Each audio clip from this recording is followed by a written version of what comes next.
We're going to start by pulling our needle up at the end of the line and pull it all the way through.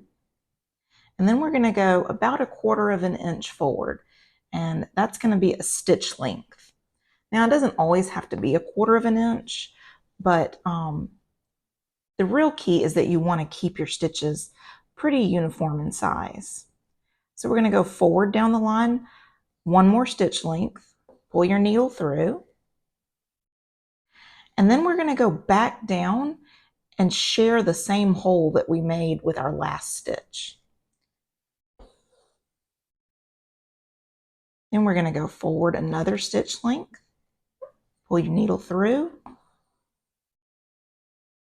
and then we're going to share that same last hole. Put your needle through, pull it all the way through.